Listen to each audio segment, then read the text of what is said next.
All right, so we got the 1082 spoiler summary. That's right, we're just skipping straight to the summary this time. And I know that Jump was supposed to be off this week and we weren't supposed to get any chapters, but if you know how the spoilers work at this point, sometimes things get leaked extra early because of weeks like this. So the title of the chapter is Let's Go Take It Over. The chapter starts with a newspaper headline that announces T-Bone is dead. He was killed by a citizen who wanted T-Bone's bounty from the Cross Guild. So that's pretty interesting way to start the chapter. So if you're like confused by like who T-Bone is, that's fine, because even I had to like think for a second. I was like, T-Bone, oh, is that the guy from the train? Like, he fought Zoro, and he was also like one of the first characters I think we saw kill a Sea King. But yeah, apparently he was taken out. I actually kind of like this guy because he wasn't like full-blown like heel like a lot of the Marines. He seemed more so like a tweener. But yeah, some random citizen is taking him out. It's not being mentioned here, but it's understandable because, you know, we also found out that the Cross Guild was doing the reverse Uno card on the Marines. You know, they're always the ones putting out the bounties on the pirates, and they were like, nah, how about we just put out some bounties on you? And I think this is one of the first, if not the first, that we've seen being collected here. In the Marine HQ cafeteria, Sengoku and Suru are discussing about that news and about Cross Guild rising threat. Hina arrives and talks with them. Sengoku asks, Hina, where's Garp? I want him to try this new flavor okaki. And Hina says, Garp left a few days ago, saying he's going to save Kobe.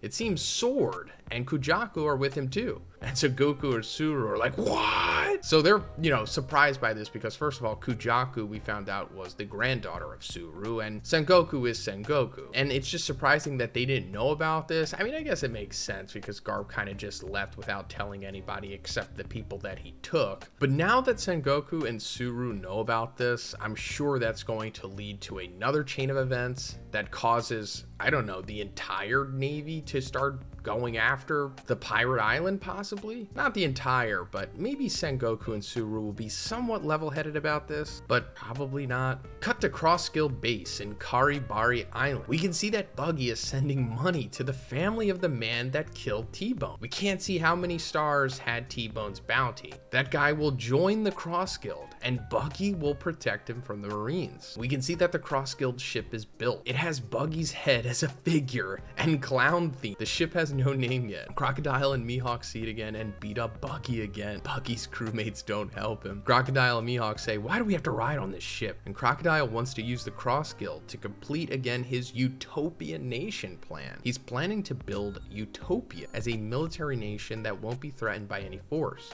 Mihawk gives Crocodile some advice, like they need to amass more power. But first, let's talk about GamerSup's new drops, because their Season 4 Waifu Cup Nurse Joy just dropped yesterday, as well as their Nurse Joy shirt and their lilac hoodie. These are super aesthetic and I love them so much. And also guys, these things sell out so incredibly fast. I'm actually legitimately nervous putting this ad out a day later, but then they also have anime girl thigh flavor. That's right. The taste is like an orange creamsicle, and then of course it has that great anime girl thigh flavor to it. If you know what I mean, you know what I mean. But if you don't, you're gonna have to try it for yourself. So guys, if you're interested in getting some GamerSups, a Waifu Cup, and some awesome merch, check out the link in the description and make sure you use code BIGZ for 10% off your purchase. You're also gonna be helping me too.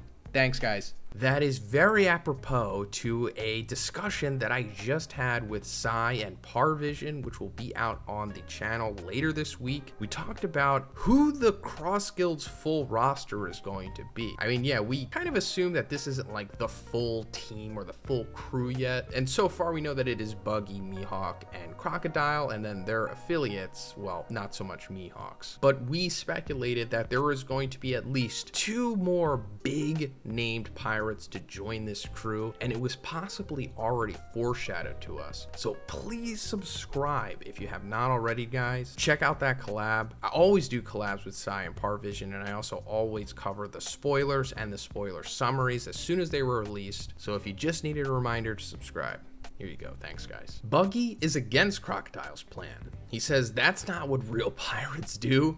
A flashback about Buggy and Shankstar. It took place 24 years ago in Logetown on the day of Roger's execution. It's an extension of this panel during Whitebearded Shanks' conversation in chapter 434. Buggy asked Shanks if they were going for the One Piece, although Shanks wanted to go before that.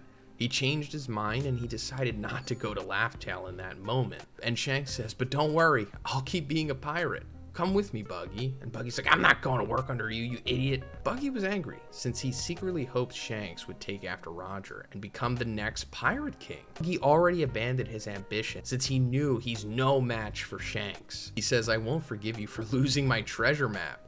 After that, Buggy ran away. We're also getting some insight that we didn't really have before, and it's that Buggy secretly wanted Shanks to become the next Roger. Like, he really likes Shanks. I mean, we knew that he did, but like, they're almost kind of like brothers, to be honest. Buggy talks with Crocodile and Mihawk and asks them if they haven't heard that Red Hair's on the move. Buggy gets angry because Shanks chose to do this now. Shanks' move fires him up. Buggy says, "It may be because of luck and accident, but I hold the same title as him now. In that case, I want to become the Pirate King too." Buggy shouts in tears before Crocodile beats him up again. And he says, "You're delusional. You have zero plan or preparations. Piracy is business." And Mihawk says, "Red Hair, Blackbeard, Straw Hat, you expect us all to fight them all on your order?" And Buggy says, "We don't need to defeat them all. This is a battle of treasure. All we need to do is take the treasure first." Then Buggy takes a microphone before Crocodile can stop him and speaks to all the Cross Guild members. He says, "Are you satisfied with your current life? Do you need to be reminded of the reason you went out to the sea in the first place? The day has arrived. Let's go take the One Piece." All Cross Guild members cheer Buggy. Crocodile and Mihawk are shocked and furious. And also him saying about Shanks making his move. Of course, we found out after Shanks embarrassed Ryokuyu that he was,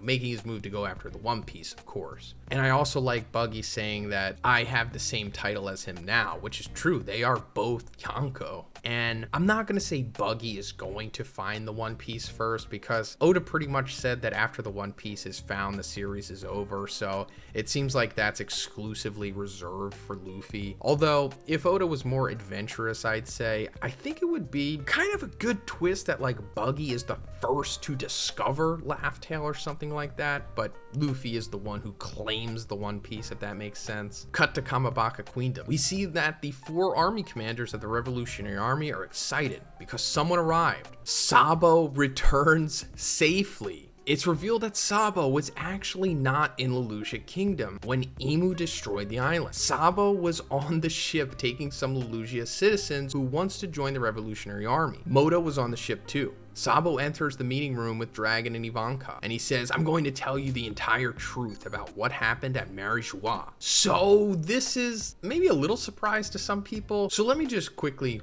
catch you up to speed on what had happened to Sabo. We saw that Sabo was communicating with the Revolutionary Army commanders and Dragon, telling them that like he wasn't the one who assassinated Cobra, as we knew. But he was also trying to tell them that, hey, there was somebody sitting on the empty throne in Pangaea Castle. The throne that's supposed to remain empty forever, basically saying that he saw Imu, although he didn't know the name. And somehow the Navy was able to intercept this call and figured out what he was saying. And before he can finish his sentence, Imu, in my opinion, summoned Uranus, the ancient weapon, and destroyed Lelouch, thinking that they were killing Sabo in the process. And some of the readers, I suppose, assumed that as well, as we were supposed to, because we see Sabo looking over to the light, and in the following panel, the island was being destroyed. But that was kind of like the dead giveaway. Sabo looking over and up, the light shining on him. It more so wasn't the perspective of the people on the island. It was different. So we assumed, oh, I guess Sabo had gotten away. He was on a ship or something looking at it. And it turns out that, yeah, that's the case. Yeah, Sabo's back. And he's going to spill the beans about Imu to the rest of the Revolutionary Army here. So looking forward to that. And let me know what you guys think about this in the comments. And if you liked the video, please give it a like. Please subscribe if you haven't already. Have a great day. I'll see you in the next one.